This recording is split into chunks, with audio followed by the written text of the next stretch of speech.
J'accueille à présent un invité qui vient de bien au-delà de l'Eurométropole. Il a fait 3 heures de route pour arriver jusqu'ici. Guillaume Coutet, bonjour. Vous Bonjour. êtes maire de Malonnet. Alors dites-moi un peu Exactement. où ça se situe. Faites-moi une petite carte postale de topo. Malonnet. Alors, la ville de Malonnet est une commune française d'un peu plus de 6000 habitants qui est membre, elle, non pas de l'Eurométropole, mais de la métropole Rouen-Normandie, qui est la capitale de la grande région Normandie. Donc voilà, on est une des 71 communes de cette intercommunalité. C'est une commune en transition. Effectivement, on est en transition de manière un peu plus accélérée depuis 2012, même si c'est un cheminement qu'on a commencé, initié de manière à tâtons, on va dire, depuis 2010 à peu près. On a commencé par un petit groupe de travail qui rassemblait sur la base du volontariat des élus et des agents municipaux, et c'est comme ça que l'aventure a commencé. Alors vous êtes fixé un objectif ambitieux au travers de plus d'une centaine, presque 200 actions à mener dans les 4 années à venir. Alors effectivement, on a cheminé petit à petit et on a profité d'un programme européen, un label européen qui s'appelle Citergie, qui est porté en France par l'ADEME. Et on a fait la démarche volontaire de s'inscrire dans ce processus de labellisation qui nécessite de porter un diagnostic et un programme d'action.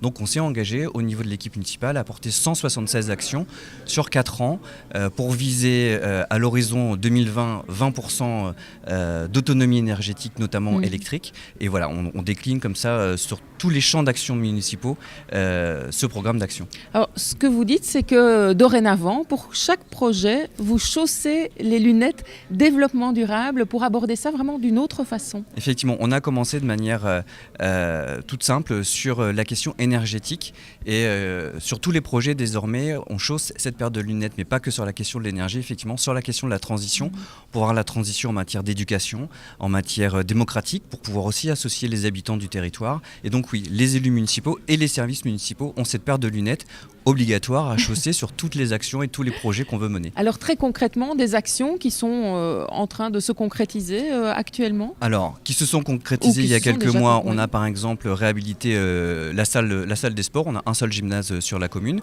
qui était très vieillissant, très consommateur d'énergie. Et donc on s'est lancé dans la réhabilitation de ce bâtiment. On a regardé ce qui valait mieux raser et reconstruire du neuf ou réhabiliter l'ancien. On s'est rendu compte qu'en réhabilitant l'ancien, ça nous coûterait moins cher. On s'est lancé dans cette réhabilitation. On a pu mener un beau partenariat financier et on a un équipement qui consomme aujourd'hui 62% d'énergie en moins. Voilà, une démarche vertueuse qu'on a réhabilité du patrimoine municipal. On lui a redonné 30 à 40 ans de vie.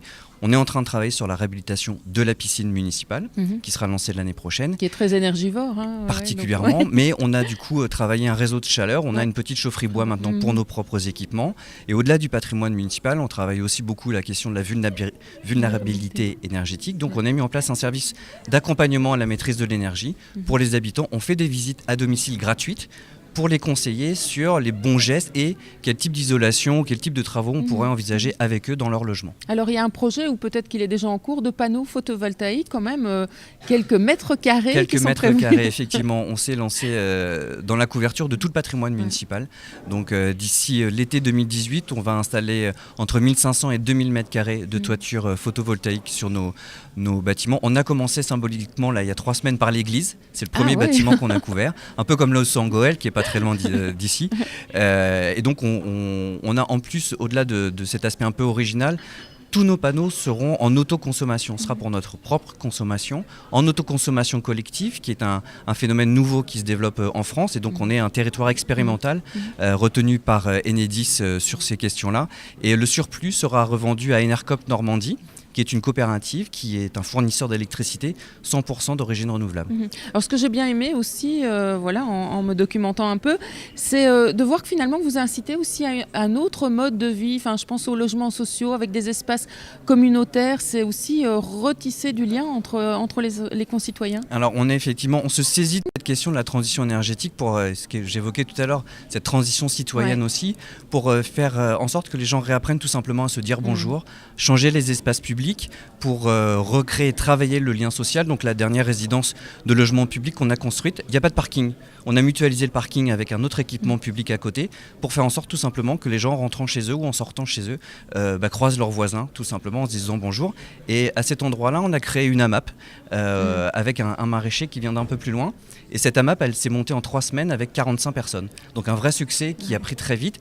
Et voilà, c'est très agréable de pouvoir voir que la dynamique prend aussi au niveau des habitants sur ces nouveaux comportements, parce que l'enjeu de la transition, il est aussi sur cette transition citoyenne et démocratique. Alors, c'est aussi une économie finalement à l'échelle de la commune. Il ne faut pas s'en cacher et c'est intéressant forcément. Oui, une économie non négligeable. En France, là, depuis 3 ans, les collectivités publiques ont été soumises à des restrictions d'ordre budgétaire. Les concours de l'État ont fortement diminué. On a pu amortir, nous, à Malonnet, beaucoup plus facilement que d'autres, car on a fait un bref calcul. Sur les 10 dernières années, on a fait le calcul du coût de l'inaction. Si on n'avait rien fait, on s'est rendu compte que là, ça nous a permis de générer en gros 150 000 € d'économie chaque année, ce qui nous permet justement de pouvoir investir plus fortement. L'intérêt économique, c'est aussi développer l'activité économique pour les entreprises, l'emploi localement, et aussi d'aller chercher des concours financiers ailleurs. Sur un programme de 10 millions d'euros là, qu'on porte pour 4 ans, on a réussi à mobiliser 6,5 millions d'euros de l'extérieur, ce qui est plutôt intéressant aussi pour le porte-monnaie des contribuables de Malonnet. Alors vous êtes un maire de 40 ans, est-ce qu'on peut dire que vous êtes une nouvelle génération de maires? Est-ce qu'autour de vous, vos collègues élus ont aussi cette préoccupation ou pas encore assez? Alors, c'est pas une question de génération, je pense. C'est une question de volonté et d'objectifs qu'on souhaite se donner pour son territoire. Effectivement, est-ce qu'il y a une question de jeunesse? Je ne sais pas. Mais c'est vrai que sur le reste du territoire, c'est un peu plus compliqué pour embarquer dans cette aventure le reste du territoire. Ce qui nous fait, on est reconnu aujourd'hui à l'échelle de la métropole comme étant leader sur le sujet, à l'échelle de la région aussi. Malonnet est une des 7 étapes du développement durable Tour que la région Normandie a mis en place. Et donc on encourage les collectivités extérieures à venir chez nous pour montrer nos bonnes pratiques, pour pouvoir tout simplement échanger et montrer que la transition énergétique, contrairement à ce qu'on pense, c'est pas qu'un débat d'experts et de techniciens. On peut s'y plonger, c'est des sujets passionnants, on apprend plein de choses. Donc non, c'est pas une question de génération, c'est plutôt un enjeu politique, un enjeu de projet politique, de projet de territoire pour donner une identité forte à la aussi, commune. Finalement, d'un sens des responsabilités. Parce que la France a pris des engagements à l'échelle internationale très très importants pour être là aussi leader sur la scène internationale, mais on sait très bien que l'État, lui tout seul, ne pourra pas atteindre ses objectifs. Et l'enjeu est de mobiliser tous les territoires au plus près des citoyens pour justement atteindre et réussir ces objectifs ambitieux que s'est donné l'État français. Alors peut-être dernière question, qu'est-ce qui vous a attiré sur cet événement aujourd'hui de l'Eurométropole Lille-Courtrai-Tournai? Alors tout simplement, on nous a sollicité et on essaye de répondre dans la positive systématiquement pour montrer qu'une petite collectivité comme Malonnet, c'est un peu comme ça qu'on est identifié à l'échelle nationale en France, le petit poussé de la transition énergétique. De montrer qu'il est possible, avec parfois peu de moyens, de réussir, de se donner une ambition.